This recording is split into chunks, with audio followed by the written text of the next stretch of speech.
নমস্কার, আমি আজকে আপনাদের তোপসে ফ্রাই করে দেখাবো। আমি প্রথমে মাছগুলোকে ভালো করে পরিষ্কার করে ধুয়ে নিয়েছি। ধুয়ে আমি এরমভাবে সাজিয়ে নিয়েছি যাতে আমার তুলে ফ্রাই করতে সুবিধা হয়। এখানে 600 গ্রামের মতো মাছ আছে। আপনারা যে যতটা পাবেন সেই অনুসারে বেসনটা নেবেন। এখানে 600 গ্রামের মতো মাছ আমি বেসন দিয়েছি 1.5 বাটি মতো। 1.5 বাটি মতো বেসন নিয়েছি আর 4 চামচ নিয়েছি সুজি এবং বেসনটাকে ভালো করে আমি এমনি চেলে নিয়েছি। এবার চেলে নেওয়ার পরে আমি একটা পেস্ট তৈরি করছি। পেস্টের মধ্যে আমি এই দেখুন একটু জিরে বাটা,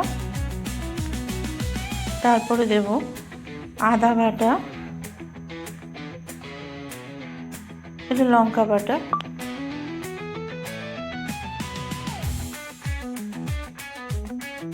এখানে আদা রসুনের পেস্ট আছে 2 চামচের মতো আদা রসুনের পেস্ট আমি দিয়ে দিয়েছি।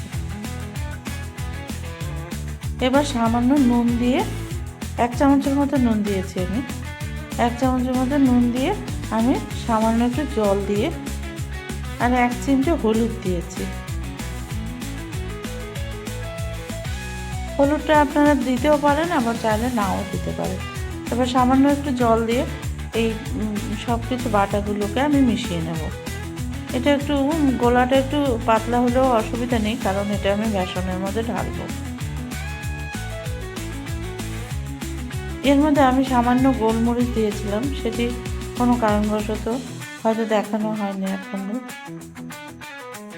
এবার এই পেস্টটি দিয়ে সামান্য জল দিয়ে আমি ভালো করে জিনিসটাকে ফেটিয়ে নেব। যে কোনো বড়া ভাজা ফেটানোর উপরে অনেকটা নির্ভর করে কেমন হয়। এবার ভালো করে ফেটিয়ে নিয়েছি আমি এটা। এবার গ্যাসের আঁচটি ধুয়ে দিলাম, দিয়ে কড়াই বসিয়ে তেল দিয়ে দিলাম। আমি প্রথমে তেলটিকে গ্যাসের আঁচ বাড়িয়ে দিয়ে গরম করে নিলাম। তারপর যখন ভাজবো আঁচটিকে আমি কমিয়ে দেব। কমিয়ে না দিলে কি হবে, ওপরটা তো ভাজা হয়ে যাবে কিন্তু ভেতরটা মাছটা কাঁচাই রয়ে যাবে। তাই জন্য আমি এবার একে একে করে মাছগুলোকে আমি তেলের মধ্যে, তেলটা আমার গরম হয়ে গেছে, এবার একে একে মাছগুলো দিয়ে দেবো। বন্ধুরা, আমার এই যে সরষে ফ্রাইটা করতে অনেকক্ষণ বেশ সময় লেগেছিল, কারণ অনেকগুলো ছিল ছোটো ছোটো মাছ।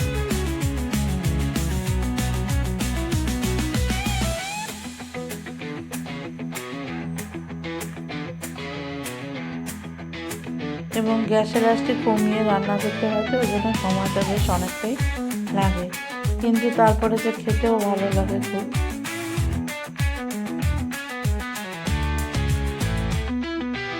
দেখুন আমি একে একে ছেড়ে দিলাম মাছগুলো। এবার 1 পিঠ ভাজার অপেক্ষা করব, তখনই আমি নাড়বো না। এবার ভেজে গেল, আমি উল্টে দিয়েছিলাম। এবার আমার এই বর্তনটা ভাজা হয়ে গেল, আমি তুলে নিচ্ছি। একে একে করে আমি সবগুলো মাছ এভাবে ভেজে নেব। এবার আমি একটা চাটনি করেছিলাম, গ্রিন চাটনি, যেটা ধনেপাতা দিয়ে করেছিলাম, খুব সুন্দর হয়েছিল খেতে। এবার চাটনি দিয়ে এইদিকে সবাই মিলে উপভোগ করলাম। ওইটুকু মাছ দিয়ে এরমভাবে সাজিয়ে আমার প্রায় 2 প্লেট হয়েছিল, এবং এই চাটনিটি দিয়ে খেতে দুর্দান্ত লাগছিল। দেখুন আমি আপনাদের ভেঙে দেখাবো। এখন ভেতরটা নরম, ওপরটা বেশ ক্রিসপি ছিল। খেতে